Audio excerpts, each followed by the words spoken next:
When imagining the American West, especially in a historical context, images of indigenous peoples, seas of buffalo, untamed wilderness, cowboys straddling their mighty steeds, and pioneers navigating the rugged landscapes on wobbly wagons are often what comes to mind. Or perhaps, hastily constructed Wild West and mining towns filled with gunslingers and saloons comes up. There's a reason for this. This imagery is everywhere. In movies, television, paintings, and photographs. But there's a group that is often cast aside, or excluded altogether in popular literature: the mountain men. More specifically, the trappers of the Rocky Mountain West. Half a century before cowboys galloped onto the scene and pioneers set their sights westward, these men, typically young, curious, and rebellious, left their homes and families to be part of the first commercial enterprise of the American West. They were among the first non-Indigenous people to lay eyes on this place. They were the first Europeans to learn the ways of the West. They traveled further, encountered people, languages, wildlife, and landscapes that most in their wildest of dreams could never have imagined. Many did not survive what lay ahead of them, but those that did usually came back and brought with them the stories of the dead, and with tales too tall to believe. Much of the legends that came out of the Rockies and plains of the West were exaggerated, embellished, and inflated, a result of a long and twisted game of telephone as sagas made their way from mouth to ear around campfires. But as the old saying goes, where there is smoke, there is fire. And when one day a legend himself came back from the grave to set the record straight, it changed everything. Welcome to National Park After Dark.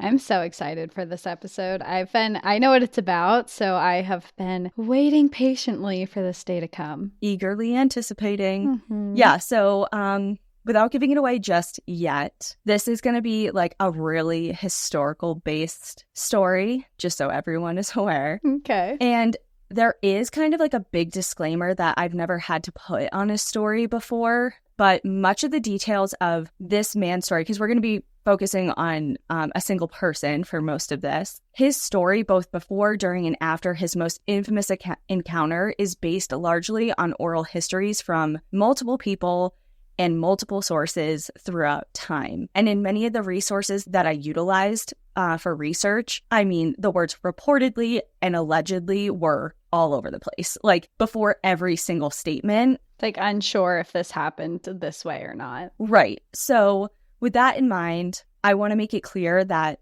few concrete factual details are available about certain parts of this man's life and the events that we're going to talk about throughout the episode. And there's often a large amount of speculation regarding his life amongst different historians and different schools of thought and things like that. So with this in mind, instead of saying, I don't want to have to say allegedly, supposedly, purportedly, depending on who you ask throughout this entire episode. So this is like your first blanket-wide episode-long heads up that I have gathered the most widely accepted and most verifiable information that's available out there. But even still, just take it with a grain of salt, because I'm not kidding when like every single detail of information that this story has to offer has at least 2 to 4 different versions of it, whether it's like a big difference or just a small tweak. I don't want to have to go through every version for everything. We'd be here all year. So just so you're aware. Just so you're aware, this story might be made up. Correct. Yeah. This might be fiction. Just so you know, I tried to give you a heads up, like around a campfire, things morph. So that's kind of what we're going with today. But regardless of all of that, this man had quite the life, and I think you'll enjoy hearing of his adventures, of his life before his fateful encounter with a brown bear. This is the story of Hugh Glass, the real-life Revenant.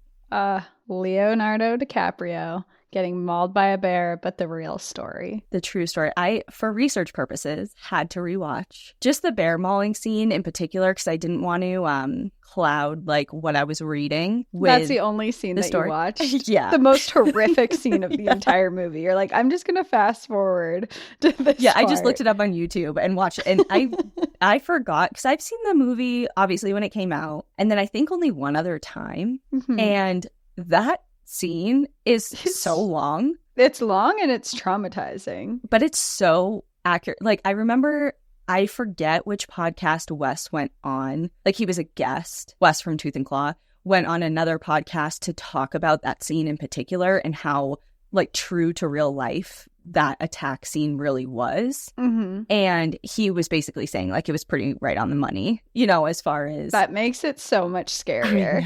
I know. All right. So, yes, we're talking about Hugh Glass today, and I'm so excited to revisit this because I did read a book about him many years ago, and I actually rebought it and used it as a source for today. One of the many sources from my research. And is in case anyone is curious, it is called The Saga of Hugh Glass, Pirate, Pawnee, and Mountain Man. So that's the book. There are several out there, just so you know. But we are going to be talking about Hugh today. Hugh Glass was born somewhere around Philadelphia, sometime around 1783. And he was... Starting off strong with the facts. We think, we're not sure. He was of Irish or of Scottish descent, and very little is known. The same thing. Very little is known about his early life, so we're just gonna glaze right on over that. We're unsure what he was up to. Just make it up. But sometime between the years of 1817 and 1820, when he was in his mid-30s, Hugh was a sailor, possibly even a commander of an American ship that ran into some trouble. And that trouble was a notorious pirate. We will surely do an episode on this man in the future because, surprise, there's an entire National Historic Park and Preserve dedicated to this pirate in Louisiana. Okay, so let's do a little intro to this pirate. Jean Lafitte is one of history's most infamous pirates, but like Hugh Glass, much of the details of his life are murky. Born in France or a French colony in the Caribbean in the 1780s, he and his brother Pierre made it to Louisiana in the early 1800s and became independent privateers before becoming associated with the smuggling network operating in the waterways of Barataria, which included swamps and bayous which stretched from New Orleans to the Gulf of Mexico. Lafitte smuggled goods as well as enslaved people throughout southern Louisiana and captured ships with both on board. By 1812, he was the leader of about 1,000 men and had warehouses and holdouts to hold both captured people and stolen and illegal goods, and held private auctions to sell both secretly to avoid the law. He was wanted by the law, but he managed to escape many different times due to his knowledge of the area, the swamps and the bayous. But he was actually approached by the British for his help during the War of 1812, partially because of that intimate knowledge of the landscape. He agreed, but ultimately decided to warn the American authorities about the British plans of attack in exchange for a pardon for him and his men. He's like, I have some insider info, you're about to get messed up, and I can tell you that information for a price. And it worked. General Andrew Jackson actually accepted his help, and President James Madison pardoned him and his men for any crimes committed against the U.S. Oh, smart. However, he ultimately returned to a life of smuggling around the Galveston Island area in Texas. He is also thought to have buried a large cache of treasure somewhere in the bayous of Louisiana, and he is thought to have faked his own death. But that's, like I said, a story for another day. And the National Historic Park that is dedicated to him is in Louisiana, and it bears his name. So that's another story for another Interesting. day. There's always a tie-in. Always a tie-in. The national parks are everywhere. Yeah, they're everywhere. They're infiltrating.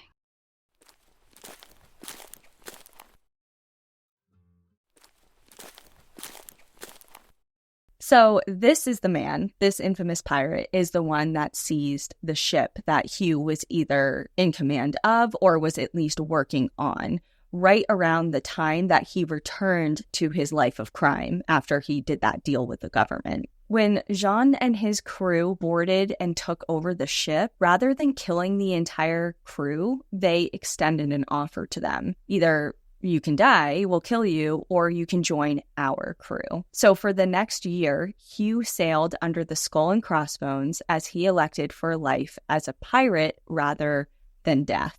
Fair. However, his decision wasn't an easy one. He lived in a small pirate colony named Campeche on the bay side of Galveston Island. Around this time, this shanty-like town, which was constructed by Jean Lafitte for his men, their families, and a number of enslaved captives, numbered around 800 people. It was a really rough and tumble place to be, and Hugh didn't take well to it. Not only was the settlement itself rough, but it was surrounded by swamps, alligators, venomous snakes, making escape pretty difficult to do, and he very much disliked the life of a pirate or a privateer, depending on who you ask, how they actually thought of themselves. And he had a really difficult time disguising this complete uninterest in this line of work, which caused him some problems. Well, he was forced to be there under that the is threat true. of death. Yes, that's true.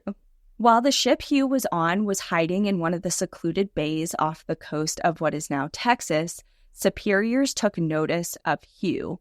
He was essentially on strike and was like, I can't do this anymore. I don't want to do this. So they essentially said, all right, well, this behavior is unacceptable, and we are going to arrange a meeting with you and Jean Lafitte when we return to Campeche the following day. Knowing that this was likely going to end very poorly for him, he didn't think that this notorious pirate was going to be like, oh, you don't like it?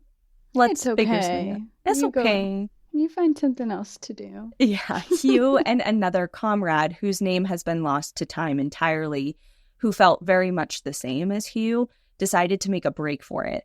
When other crew members were distracted, the two men grabbed what they could carry and they jumped ship. They swam for nearly 2 miles before reaching the mainland. Exhausted and scared that they'd be found, the pair hid out for some time and lived off of the land. However, their fears of retribution were quickly trumped by fears of the Karankawa peoples, who they had heard had cannibalistic tendencies.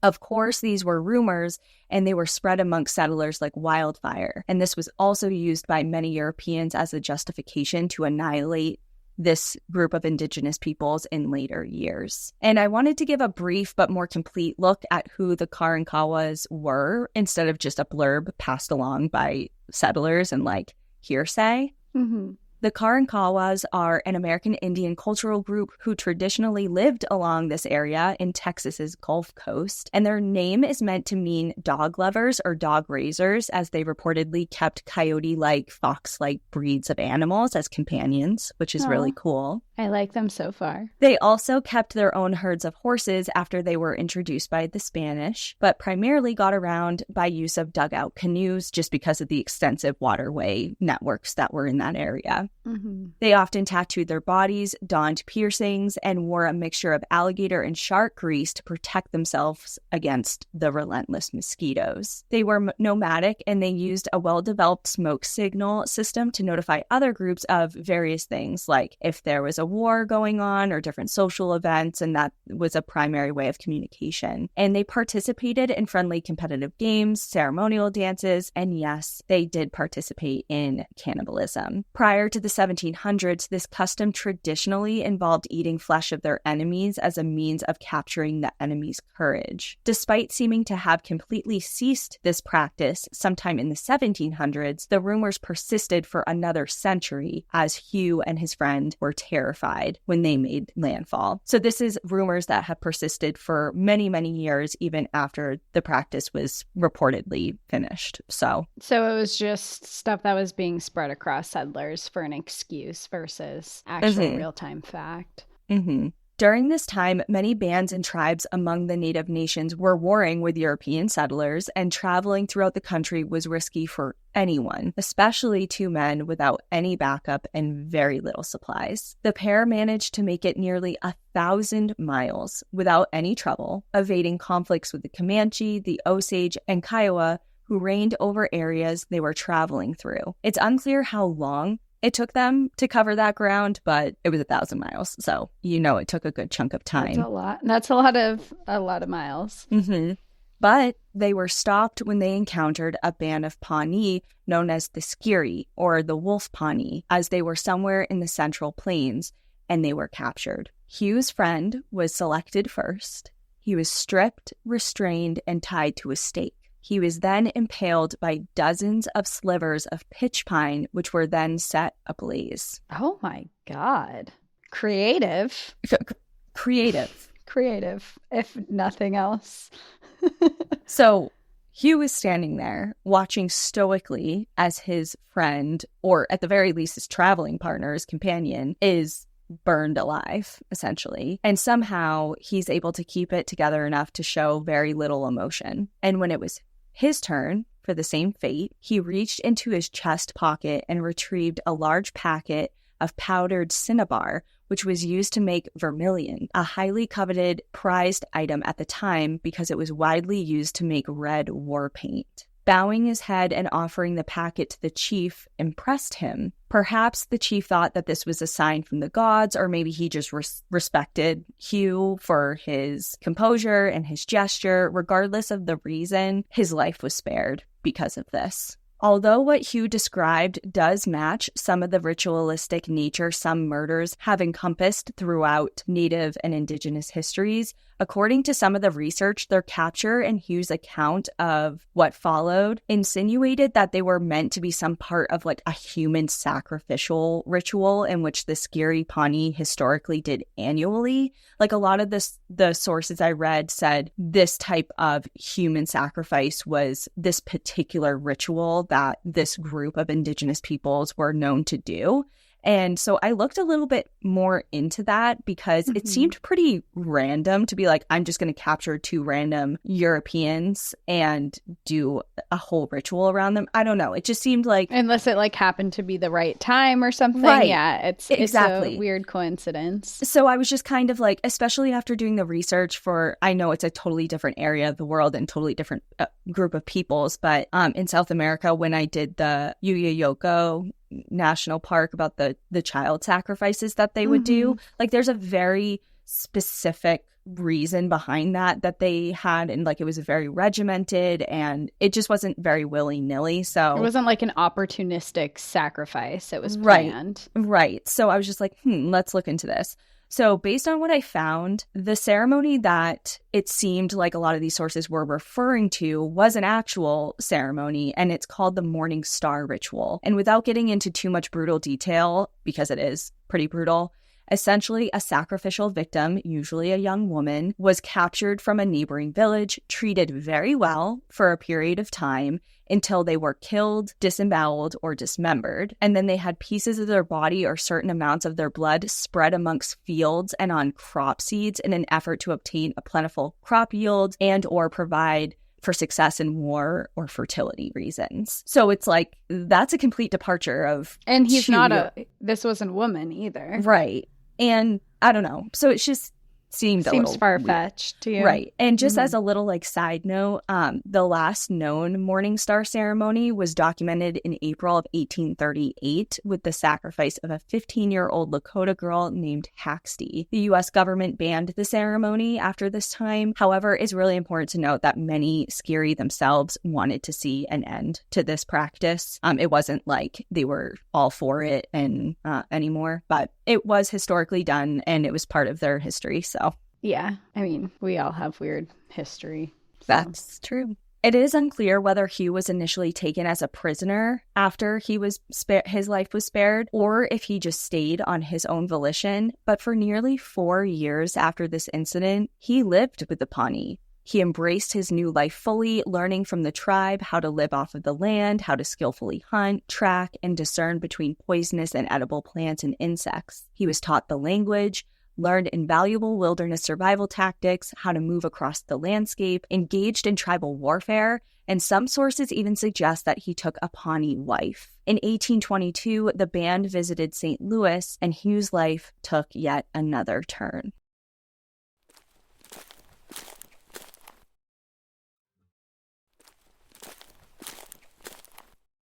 While he was in St. Louis, a new chapter began for Hugh when he saw an advertisement in the local paper which read, quote, "To enterprising young men, the subscriber wishes to engage 100 men to ascend the river Missouri to its source, there to be employed for 1, 2, or 3 years. For particulars, inquire of Major Andrew Henry near the Lead Mines in the county of Washington." Hugh, who was roughly 40 years old at this time, was one of roughly 100 men to respond, and he was selected for the expedition as a hunter and trapper for 2 men named William Ashley and Andrew Henry, and they were in charge of the Rocky Mountain Fur Company that had hopes of reaching Montana. And I just love the ad. It's like, 1, 2, or 3 years. Do you want the job or not? Like, those are very varying and very different. 1 year is much shorter than 3, but okay.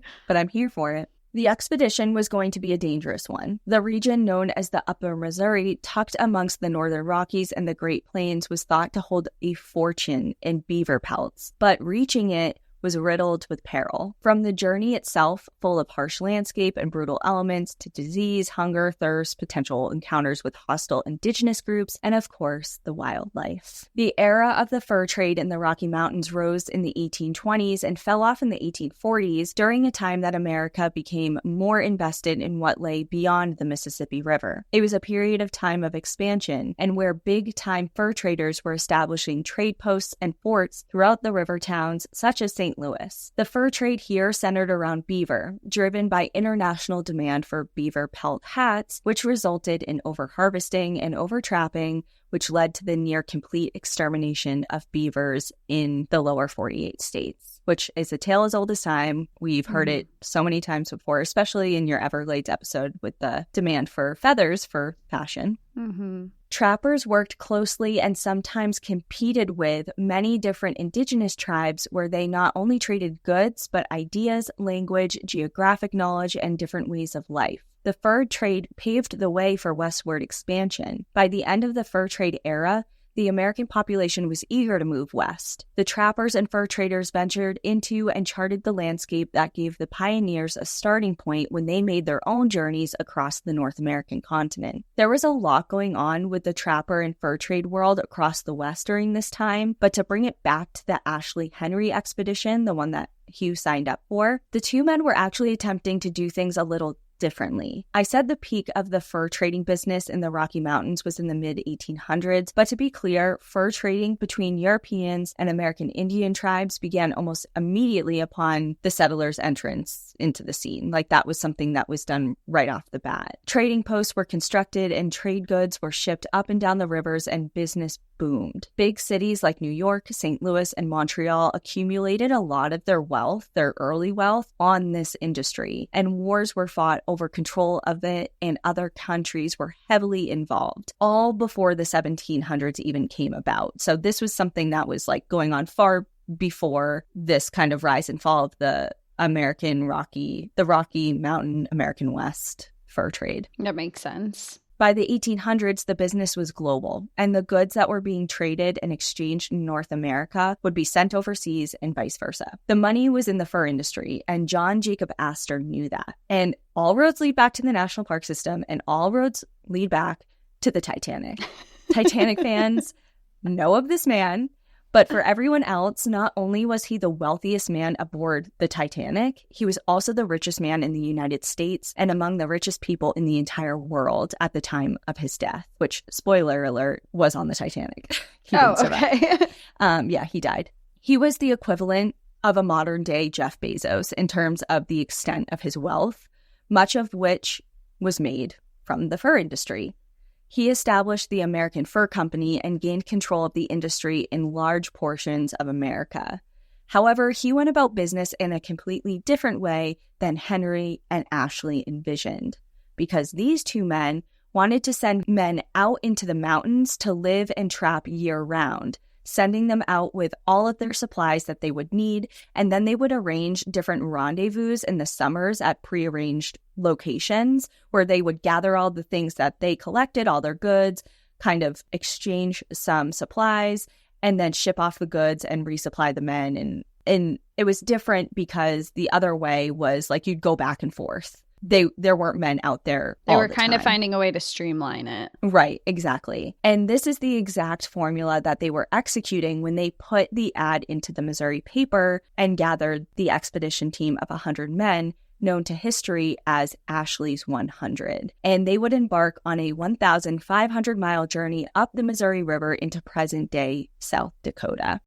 The first spring of the journey brought incidents between the fur company and the local Arikara tribe that set mounting tensions into motion. While trading with the group of Arikaras that summer, the expedition team was attacked. A dozen or so men from the team were killed, and Hugh and several others were wounded. Retreating and regrouping over the next month, the Ashley Henry trappers, along with help from other trapping parties, a band of Sioux, and members of the U.S. military, then attacked an Arikara village. Most of the people managed to escape, but their village was completely burned to the ground and forced them to relocate. Several days after the attack on the village, the expedition team decided to split up. Andrew Henry would lead a group up the Grand River towards Fort Henry, which sat at the mouth of the Yellowstone River in the North Dakota-Montana border, while William Ashley and Jedediah Smith would take the rest of the group downriver to Fort Kiowa in South Dakota. Hugh was part of Henry's group, which numbered about 30 people,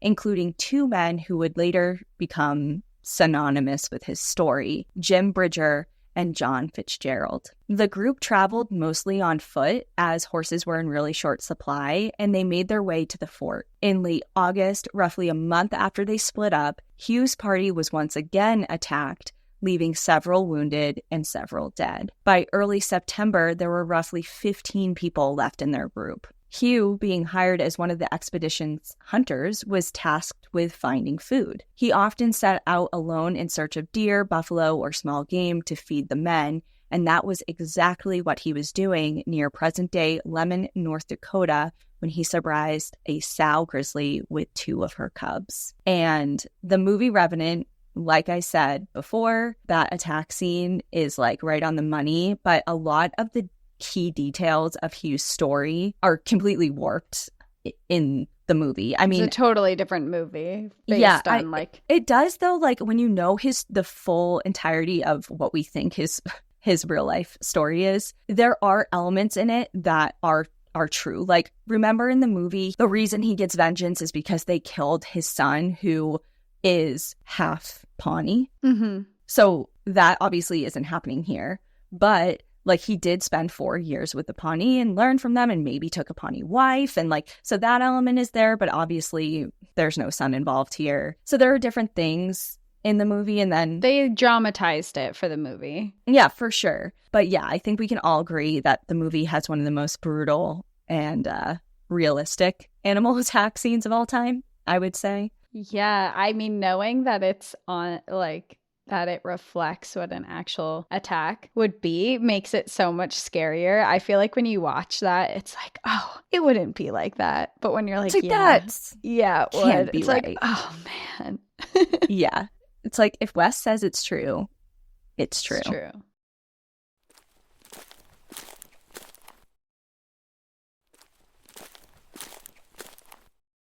So what happened to Hugh in those moments was captured very well by the movie. He did attempt to shoot the charging bear, but it did nothing to stop her. She bore down on him hard, raking at his throat, his neck, back, and scalp with her 6-inch claws and biting down on his torso and legs with her teeth. He was shaken repeatedly and rendered incapacitated. The gunshot he set off and his screams at the start of the attack alerted the other men, who quickly came to his aid. And depending on which source or account you want to go with, some say that Hugh killed the bear himself during the altercation with a knife, which is reflected in the movie. Like, he kills the bear himself in the movie, while others say that the men killed the bear and both of her cubs once they arrived on scene and saw what was unfolding. The severity of his wounds were astounding. His back was in complete shreds. His throat was so injured he couldn't speak and was actually gurgling air and blood out of the sides of his neck. He was completely unable to walk. He had slashes and gashes throughout most of his body, and his scalp was pretty ripped apart as well. He fell in and out of consciousness, and the consensus among the men was that Hugh would likely not survive the night, and he would probably pass away in his sleep. Several days later, though, Hugh was alive, but he was still unable to move or speak. The group did their best to dress his wounds and to stabilize his condition, and they had actually carried him on a litter made of branches for some time. But Andrew Henry, the leader of this group, debated what to do. He couldn't leave the wounded man. Like, his conscience was like, I can't just leave this guy to die. But winter was fast approaching, and he couldn't jeopardize the safety of the rest of his group either. It was way too arduous to continue carrying Hugh, so Henry came up with a solution. He would pay 2 men to stay with Hugh until he passed away, and once he did, they were tasked with burying him, and then they would catch up with the rest of the group after they had buried him and laid him to rest. So he had decided there was no way he was going to survive. Yeah, he's like, this guy isn't going to live. Obviously still alive now, but it's not looking good. So I want to give him a proper burial. Like, they didn't want to kill him, like put him out of his misery or anything. But it was just, he was in a tough situation. So that was kind of the middle ground that he came up with. And the 2 men, so John Fitzgerald and allegedly Jim Bridger, who later went on to become a famous guide, trapper, and mountaineer, volunteered for that task. One version of the story says that the men tended to him for a short period of time, bringing him water and caring for him until they noticed Hugh had developed a pretty high fever and his condition worsened. And then the other contends that they decided to leave Hugh almost immediately. The pair were convinced that they were in imminent danger by staying put, worrying that they would be discovered by different native groups that obviously they were in constant conflict with. But regardless of how they went about it, the important part is that they left him. Like, we all know that. They left him to die. Yeah, they left him to die. And not only did they leave him, he was still alive, and they took his belongings. So they robbed him and left him. Yes. So in their minds, there was no way, according to them, in their minds, there was no way that he was going to make it much longer, let alone need his possessions and equipment, including his gun, which they stole along with his flint and powder. So they're like, a dead man's not going to need this stuff, and they could help us. But he's not dead. I know. Like, what? I know. So when Hugh came to, because again, he's in and out of consciousness, he sees what's going on, but he can't communicate anything, and he can't fight back, and he's so weak. But when he finally comes to and realizes his predicament, that he's been abandoned, his desire for survival and revenge drove him on his epic 250-mile journey to Fort Kiowa, the closest settlement to his location. His injuries limited him tremendously at first. The grizzly had slashed into his back so deeply that his ribs were exposed, and the infected skin crawled with maggots. Oh. His leg was broken, or at least seriously fractured, to the point that he wasn't able to walk on it right away. So he dragged himself for weeks and made slow progress through excruciating pain, sustaining himself on insects, snakes, and plant life. Next time I'm doing a hard hike, I'm just going to think of Hugh Glass. And I'm like, all right, I don't have maggots. My leg's not broken. I'm just my heavy ribs breathing. Are in my body. It's like, I can do this. I can do it. I got this. He managed to drive a wolf pack off of a freshly killed buffalo calf, or waited until they had their fill and then descended upon it after they left, which is in the movie as well. He camped at the carcass for days, consuming as many calories as he could and gaining some strength before he moved on. At this point, he was now able to be on his feet, albeit pretty shakily, and it was slow progress, but he wasn't dragging himself anymore, and he was able to journey at a bit of a faster pace. He foraged for berries and other edible vegetation, undoubtedly pulling from his knowledge gained from his time with the Pawnee. At some point in his journey, he came upon a band of Sioux who tended to his wounds and cared for him until he regained even more strength. They provided him with a boat, or brought him via boat, in which he completed his journey along the Missouri River, limping back into the fort by mid-October. It is estimated that he traveled anywhere from 200 to 300 miles from mid-August to mid-October, an incredible feat and one that shocked everyone. I'm sure when he walked in there, they were like, whoa. They probably thought they were seeing a ghost. Yeah, for sure. Fort Kiowa served as a place to rest and re-equip himself. From there, he set his sights on Fort Henry near the mouth of the Yellowstone River, another 300 miles away. Man, Like, this guy has doesn't quit. What a traveler, you know? Yeah. I would have died a long time ago. I would have died at that first 1,000-mile journey. I would have died during the bear attack. Yeah, but you have to get 1,000 miles from that ship, the pirate ship. Oh, first. yeah, right. You're right. I would have died. I would have died on the pirate ship. I wouldn't have thought to like give a gift. Oh, wait. Like when he was captured when later. He was given the option. Yeah. There's so many times in this that like this guy has 9 lives. Yeah. Because he keeps using them. He's thriving. He is. Well, I don't know if he's making it. He's struggling. So the fort was another 300 miles away, and it was there that he expected to find his deserters and exact his revenge. Love to be a fly on that wall. Oh my, he's like, imagine. So he gets to the first fort. They're not there. He learns of their location at this other fort. He's like, well, I'm going. It's like, I got some people to see. Hugh joined a 5-man trading party that was heading from that fort north, and it was in the direction he needed to go to reach Fort Henry. So he joined up with them. He paddled with the group for 6 weeks until they reached a section of a river within a day or so from the fort. Hugh left the group either to cover the rest of the distance alone and on foot, or merely to hunt like he had when he got attacked by the grizzly in the first place. Mm-hmm. But regardless, whatever reason behind it, that decision saved his life. Shortly after he left that group, they were ambushed by the Arikaras again, and they were all slaughtered. So they were all killed. So another brush with death that he avoided. Finding himself alone again, he was assisted by a friendly group of Mandan peoples, and they ultimately saved him from the Arikara. So I love this story because it so pointedly shows, because I think we have like a very black and white view on a lot of things. And I think that like when reflecting back on history, a lot of time, at least how we were taught, that it's kind of like settlers and indigenous peoples were at war. You know what I mean? Mm-hmm. And that is true. But there was also a lot of indigenous peoples that came to a lot of settlers' aid and helped them, and they had really good relations with them. And there was also indigenous tribes that warred amongst each other. It was like, it's not so black and white, and I just love how this story shows that. There's a lot of human kindness that's being extended for this person who's clearly struggling. I kind of picture it like, a child is innocent. You see a child who's walking through the woods alone, you would obviously help them. They're seeing this lone guy who is a hot mess, and they determine he's not a threat. And I imagine this guy must have had just like the best personality. He was probably a charmer. Like, he had to have some charisma. He's definitely a charmer. And then if he speaks the Pawnee language, and I imagine he would try to speak, even if it wasn't the Pawnee people, just speaking in that language would make them be like, oh, okay, like you are in relations with other indigenous groups. I just imagine he's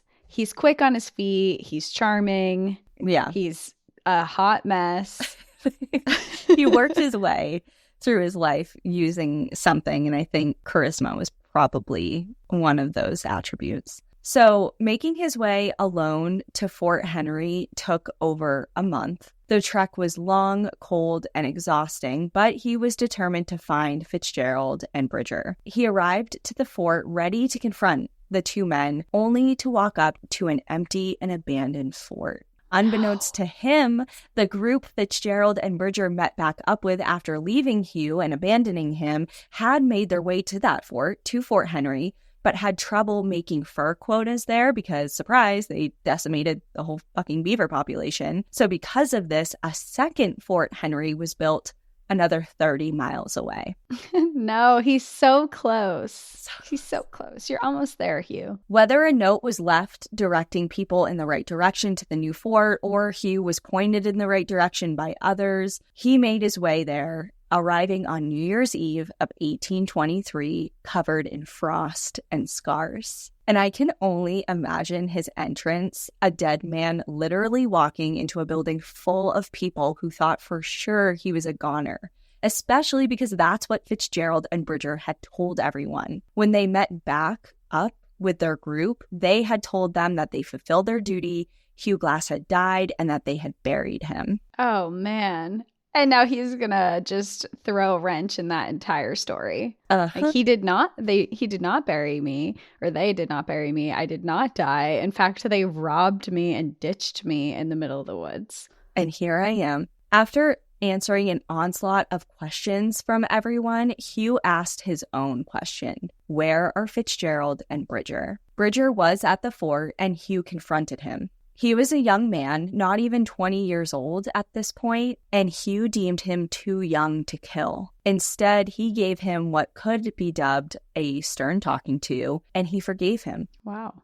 He now set his sights to Fitzgerald, the man most responsible for his abandonment, because it's thought that it was Fitzgerald who kind of influenced the other guy, the younger, more impressionable guy, to be like, okay, he doesn't need this stuff, he's going to die, let's go. Mm-hmm. That's kind of the thought.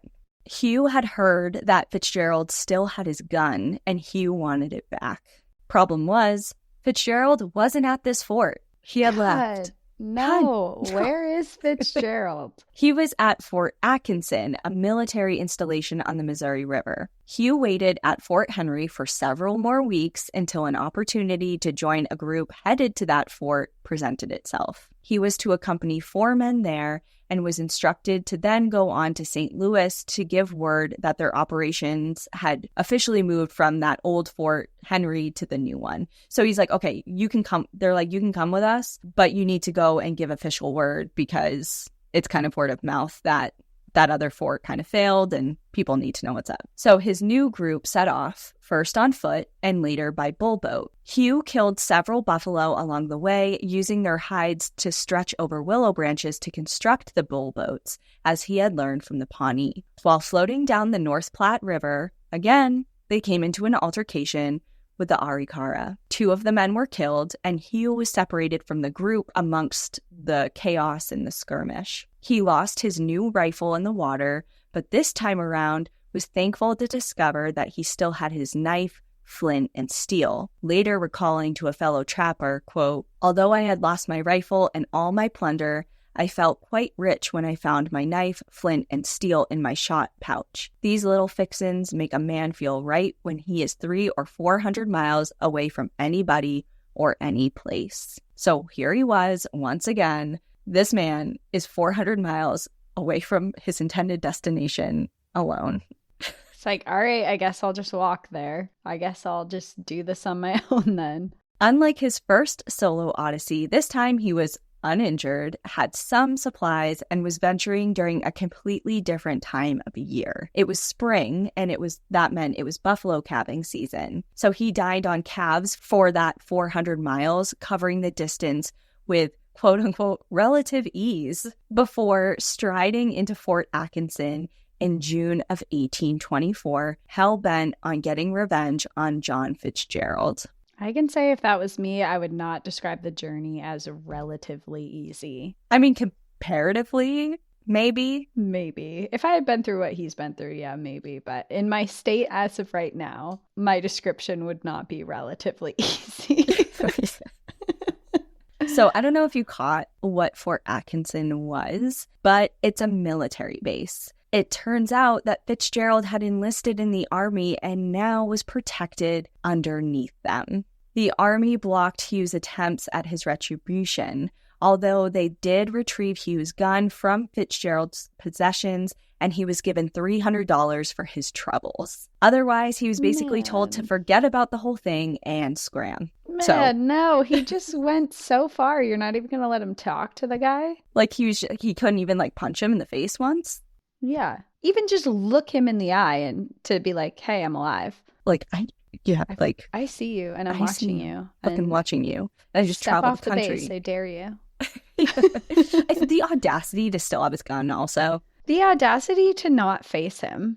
It's just and maybe he did. Who knows? We don't know. But we do know that he wasn't killed or beat up. There was no physical, big grand finale. It was just kind of confrontation. It's I just imagine Fitzgerald behind military offers, you can't get me. Yeah, just hiding. Unable to do what he traveled all that damn way to do, Hugh Glass moved on to western Missouri, working odd jobs here and there until joining a fur company in New Mexico. He became a partner in a trading venture along the Gila River. Over the next few years, he traveled throughout New Mexico from Santa Fe to Taos trapping. While on an expedition that brought him into southwest Colorado, his party was, shocker, once again attacked by a local band of native peoples, and this time it was the Shoshone. Several men were killed, and Hugh escaped again with his life, but this time he had been shot in the back. An arrowhead was lodged in his back for the next 700 miles until they reached Taos, where a fellow trapper removed it with a straight-edge razor, and he stayed there for several months to recover. He just prefers to travel injured, gravely wounded. Yeah, it's a preferred method of travel, and he always has to be 200 to 700 miles away from anywhere he needs to be for help. Yeah. It keeps life interesting. I guess. He likes to keep you on your toes. Details of the next couple of years are even more scattered and confusing and difficult to track than the rest of his story, if that's even possible, which is saying something. So just know that he bounced around the West and Southwest trapping and working as a free or independent trapper after dissolving his relationship with the Ashley Henry Company. However, by 1830, we do know that Hugh was based out of Fort Union near the Montana-North Dakota border. He was hired as a hunter and a trapper for the newly constructed fort. He harvested so many bighorn sheep on the hillside opposite of that fort that they named those hills Glass Bluffs, and they are still referred as such today. It is thought that Hugh spent a total of 4 years working as a hunter and trapper for that fort until relocating to another fur industry built fort several miles away called Fort Cass to supply meat to them. In the spring of 1833, Hugh Glass, Edward Rose, and Helene Maynard left Fort Cass to trap beaver just a short distance away from the fort. While making a technical crossing of the icy Yellowstone River, they were ambushed by the Arikaras. This time, though, Hugh was all out of his lives. He and his 2 companions were shot and scalped. Their bodies were later discovered and buried in an unmarked grave on the banks of the river near present-day Bighorn, Montana. In a very morbid twist of fate, several members of that Arikara war party that killed and scalped Hugh and his 2 fellow trappers later ran into a camp of other trappers led by a man named Johnson Gardner. Apparently, they disguised themselves as another tribe, and they were welcomed into the trappers' camp, given food and comforts, and while sitting around the fire, the trappers noticed that some of their belongings belonged to their murdered friends. Enraged, the trappers attacked and captured 2 of the Arikaras. Johnson Gardner questioned them about how they got those things, like where did they come from, how did you get them? But when they didn't have answers that satisfied him, he thought that they were lying and that they were responsible for his friends' deaths. He ordered them to be scalped and burned alive. So that happened. But the Arikara that escaped, because remember only 2 of them were captured, the ones that escaped that encounter later got their revenge on Johnson Gardner when they captured him and did the same thing to him. So everyone's being scalped and burned alive. Everyone's being scalped and murdered, yeah. An eye for an eye makes the whole world blind. That is true. I know the story was really historical based, so thank you for everyone for hanging in there. I know there was a lot of dates and locations and events going on, but I did not forget about the whole national park tie-in. Yeah, I was gonna ask. I'm like, where's the national park here? Yep. Since Hugh Glass's life and journey took him so many places, the story is not contained to a single park unit. I did put the park unit in the title as the Fort Union Trading Post National Historic Site because that is where he spent those 4 years. And it's a National Park managed historic site that you can go visit today. Cool. And I'm sure I'm missing some, but his adventures and travels took him so many places around the country that are now public lands managed by either the National Park Service, the U.S. Forest Service, or different state entities. And they are in states including South Dakota, North Dakota, Minnesota, New Mexico, Montana, and Utah. And just some of them include the Grand River National Grassland, the Fort Union Trading Post National Historic Site, Bighorn Canyon National Recreation Area, Oregon National Historic Trail, the Santa Fe National Historic Trail, and the Knife River Indian Villages National Historic Site. So there's quite a lot, and I'm sure I'm missing more, but he was all over the damn place. But I was trying to see, like, pin down his most infamous, claim to fame, which is, of course, the grizzly encounter, like where in the world that was. And there is, of course, a monument dedicated to it. It's not managed by the Park Service, but there is a monument dedicated to Hugh Glass, and it's erected close to the site of his famed grizzly mauling. And it's in present-day Shade Hill State Recreation Area in South Dakota, near the town of, it's either Lemon or Lemon. So, however you want to, South Dakota people, let me know. I like Lemon. A town which holds, actually, a Hugh Glass rendezvous every summer where attendees don clothing of the era, play games that were common during that time period, camp and cook over fires for a week just to remember Hugh's story and to keep the pioneer spirit alive. The monument itself has an intriguing story and somewhat of a little bit of a mystery. It was erected in 1923 by John Neidhart, the man who wrote the epic poem, The Song of Hugh Glass, in 1915, and some members of the Nebraska Normal College, which is now named Wayne State College. In the college newspaper, the professor wrote that he left an original manuscript of that Hugh Glass poem inside of the monument and challenged future members of the college to commemorate the bicentennial of Hugh Glass, just as he and his students had celebrated the centennial. So him and his students erected this monument on the 100th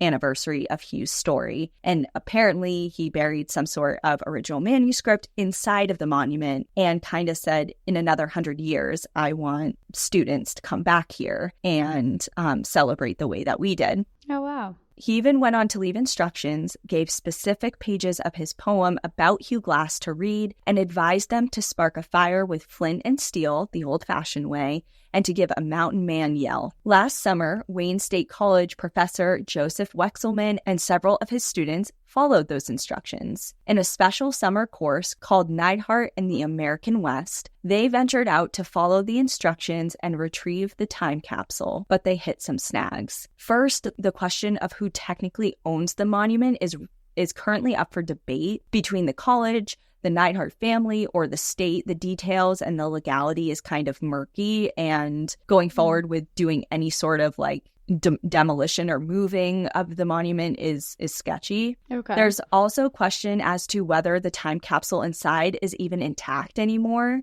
as the land that the monument sits on today was flooded a few decades ago. Also, there's clearly concern for damaging the monument while trying to retrieve the 100-year-old time capsule inside the historic monument. So all of that was just too risky to do, but they did go out there. While they await permission and answers, the group did go out to the monument. They followed the 100-year-old instructions left by the original professor. They shared stories around the campfire, recreated a photo that the original group took in 1923 next to the monument, and they wrote letters that they themselves left in a new time capsule that they placed at the monument. Wow, that's so cool. That's so fun. Cool. Regardless of what happens to the monument, as of now, the historical marker, the Altar of Courage, honors Hugh Glass and his story, a man who has become the stuff of legend and who will live on forever in the great stories of the American West. And that is the story, I think, of Hugh Glass.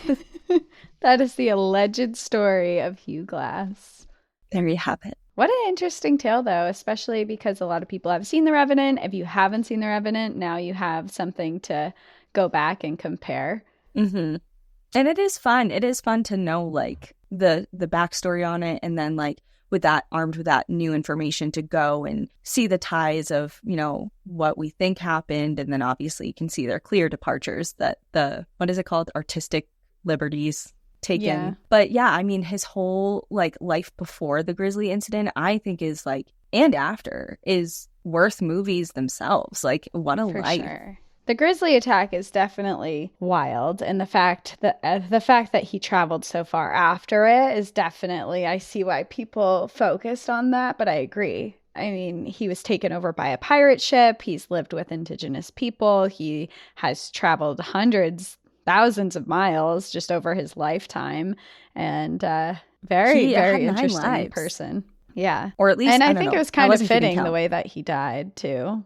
Well, yeah. I mean, it's rough, but fitting to his life. Yeah, that's true. So yeah, that's the story. And I hope everyone kind of took something from it. And like I said, the Saga of Hugh Glass, Pirate, Pawnee, and Mountain Man is a book that I read for this episode. And there are others out there. But yeah, he was a cool person he offers a really unique glimpse into the American West that kind of predates a lot of what we learn about with the pioneers and Manifest Destiny and the cowboys and all of that. Like they really were the first Europeans to do it. And they really carved the way and took a lot of brunt.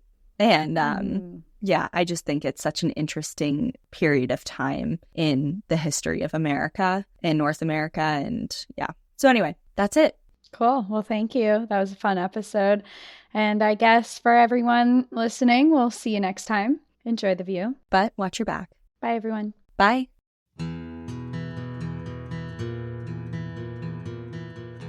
Thank you so much for joining us again this week. If you have a trail tale or story suggestion, send us an email at stories@npadpodcast.com. Follow us on Instagram and Facebook at National Park After Dark and on Twitter at NPAD Podcast. Join our Outsiders Only community on Patreon or Apple subscriptions to listen ad-free, unlock monthly bonus episodes, and exclusive content. And remember, when you support our sponsors, you are supporting our show. For our exclusive discount codes and source information from today's episode, check out the show notes. For more information on our show, our book recommendations, merch updates, and more, visit our website at npadpodcast.com. And please rate, review, and subscribe from wherever you listen to podcasts.